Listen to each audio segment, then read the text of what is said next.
நம் தேவனாகிய இயேசு கிறிஸ்துவினால் உங்களுக்கு கிருபையும் சமாதானமும் சந்தோஷமும் உண்டாவதாக. நாம் எல்லாருமே விழித்து கொண்டிருக்க வேண்டிய ஒரு முக்கியமான விஷயத்தை குறித்து இன்றைக்கு பார்க்க போறோம். அதற்குரிய வேத பகுதி சங்கீதம் 119 அதிகாரம் வசனம் 148. Psalms chapter 119 verse 148. உமது வசனத்தை தியானிக்கும்படி குறித்த ஜாமங்களுக்கு முன்னே என் கண்கள் விழித்துக் கொள்ளும்.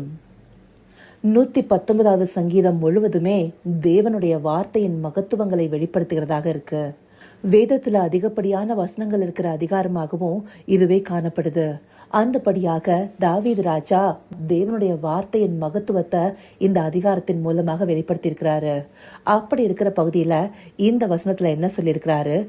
உமது வசனத்தை தியானிக்கும்படி குறித்த ஜாமங்களுக்கு முன்னே என் கண்கள் விழித்துக் கொள்ளும். குறித்த ஜாமம்னு சொல்லப்படும் போது குறித்த காலத்திற்கு முன்பாகவே, அதாவது காலையில எல்லாருமே விழித்தெழும்புவாங்க. ஆனா அதற்கு முன்பாக அதிகாலையில எழும்பி தேவனுடைய வார்த்தைகளை தியானிக்கும்படியாக அவருடைய கண்கள் விழித்து கொள்ளும்னு சொல்றாரு. இதற்கு முன்பாக இருக்கிற 147 வசனத்துல பார்த்தோம்னா, அதிகாலையில் நான் எழுந்து சத்தமிட்டேன், உம்முடைய வசனத்துக்கு காத்திருக்கிறேன்.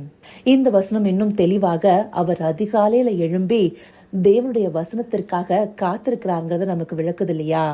அந்த வசனத்தின் மூலமாகவே தேவனுடைய கிருபையை பெற்றுக்கொள்ள முடியுங்கிறத அவர் நன்றாக அறிந்து வைத்திருக்கிறாரு.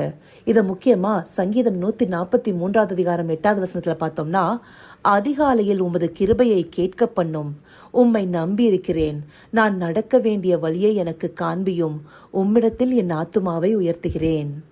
அதிகாலையில் அவருடைய கிருபையை எப்படி அவர் கேட்பாரு?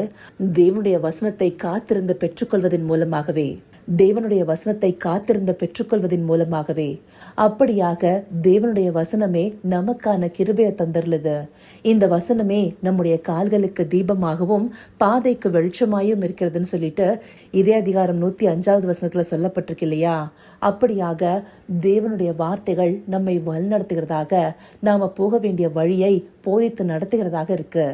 அப்படியான வசனத்தை தியானிக்கும்படியாக கண் விழித்திருப்பது அவசியம்ங்கிறதையே நாம பார்த்த பிரதான வசனம் மையப்படுத்துது. இந்த அதிகாரத்தில் இருக்கிற ஒவ்வொரு வசனமும் தேவனுடைய வார்த்தைய ஒவ்வொரு விதமாக விவரிக்குது. கட்டளை, கற்பனை, சாட்சி, பிரமாணம், வசனம், வார்த்தை, இப்படி பல பரிமாணங்கள்ல தேவனுடைய வார்த்தையை விவரிக்குது. இந்தபடியான வார்த்தையின் மேல தாவீது ராஜா வாஞ்சியா இருந்திருக்கிறாரு. அந்த வார்த்தையின் மூலமாகவே அவர் வழிநடத்தப்பட்டிருக்கிறாரு. இன்னும் இதே அதிகாரம் 15 வசனத்துல கூட உமது கட்டளைகளை தியானித்து உமது வழிகளை கண்ணோக்குகிறேன்னு சொல்றாரு. அதே போல 103 வசனத்துல உம்முடைய வார்த்தைகள் என் நாவுக்கு எவ்வளவு இனிமையானவைகள், என் வாய்க்கு அவைகள் தேனிலும் மதுரமா இருக்கும். இப்படியாக தேவனுடைய வார்த்தைகளை அவர் நேசித்தவராக இருக்கிறாரு. அந்த வார்த்தைகளுக்காக காத்திருந்தவரா இருக்கிறாரு. அந்த வார்த்தைகளை பெற்றுக்கொள்ளும்படியாக அதிகாலையில விழித்திருப்பவராக இருக்கிறாரு. இப்படியாக தேவனுடைய வார்த்தைகளுக்காக விழித்திருப்பது அவசியமா இருக்கு. இது தாவீது ராஜா மாத்திரம் இல்ல, இன்னும் வேதாகம பரிசுத்தவான்கள் அநேகர் தேவனுடைய வார்த்தைக்கு நேராக காத்திருந்திருக்கிறாங்க.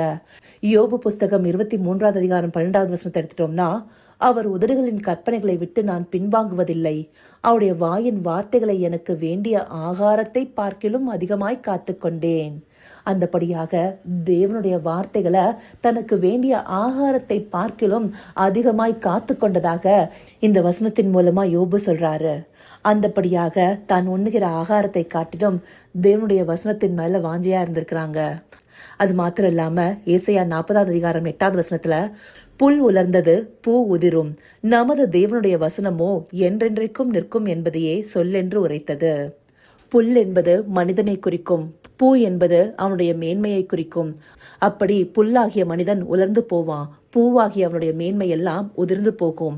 ஆனாலும் தேவனுடைய வசனமோ என்றென்றைக்கும் நிலநிற்கிறதாக இருக்கு. அதையே நமக்கு வசனங்களும் வானமும் பூமியும் ஒழிந்து போனாலும் அவருடைய வார்த்தை ஒழிந்து போகாதுன்னு சொல்லுது. இன்னும் எரேமியா 15 அதிகாரம் 16 வசனத்தை எடுத்துட்டோம்னா, உம்முடைய வார்த்தைகள் கிடைத்தவுடனே அவைகளை உட்கொண்டேன், உம்முடைய வார்த்தைகள் எனக்கு சந்தோஷமும் என் இருதயத்துக்கு மகிழ்ச்சியுமா இருந்தது. சேனைகளின் தேவனாகிய கர்த்தாவே, உம்முடைய நாமம் எனக்கு தரிக்கப்பட்டிருக்கிறது. அந்தபடியாக தேவனுடைய வார்த்தைகளை பெற்றுக்கொள்ளும் போது இருக்கிற சந்தோஷத்தையும் மனமகிழ்ச்சியையும் எரேமியா தீர்க்கதரிசி வெளிப்படுத்தியிருக்கிறாரு. அவருடைய வார்த்தையை அவர் பெற்றுக்கொண்டதுனால உம்முடைய நாமம் எனக்கு தரிப்பிக்கப்பட்டிருக்கிறதுன்னு சொல்றாரு. எதனால? தேவனே வார்த்தையாக இருக்கிறாருங்கிறத யோவான் 1:1 நமக்கு தெளிவா சொல்லுது இல்லையா? ஆதியிலே ஒரு வார்த்தை இருந்தது, அந்த வார்த்தை தேவனிடத்தில் இருந்தது, அந்த வார்த்தை தேவனா இருந்தது. அந்தபடியாக தேவன் வார்த்தையாக இருக்கிறாரு. இன்னும் வெளிப்படுத்தின விசேஷத்துல ஆண்டவராகிய இயேசு கிறிஸ்துவை பற்றி சொல்லப்படுகிற குறிப்புல அவருடைய நாமம் தேவனுடைய வார்த்தை என்பதைன்னு சொல்லப்பட்டிருக்கும். இந்தபடியாக அவருடைய வார்த்தை எத்தனை மகத்துவம் உள்ளது. அந்த வார்த்தைக்காக விழித்திருப்பவர்கள் நிச்சயமாகவே பாக்கியவான்களாக இருப்பாங்க. அந்த வார்த்தைக்காக விழித்து கொண்டிருந்து அதை கை கொண்டு நடப்பவர்கள் ஜீவ பாதையில நடப்பவர்களாக இருப்பாங்க. இந்தபடியாக அவருடைய வார்த்தைக்காக விழித்து கொண்டிருப்பது மிகவும் அவசியமா இருக்கு. இந்த இடத்துல எப்படி தாவீது ராஜா அவருடைய வசனத்திற்காக குறித்த ஜாமத்திற்கு முன்பாகவே கண்கள் விழித்து கொள்ளும்னு சொன்னாரோ, அந்தபடியாக நாமும் அதிகாலையில அவருடைய வார்த்தைகளுக்கு நேராக கண் விழித்து கொண்டிருப்பவர்களாக இருந்தோமே ஆனால் நிச்சயமாக செம்மையான வழிகளில் நடத்தப்படுவோம்.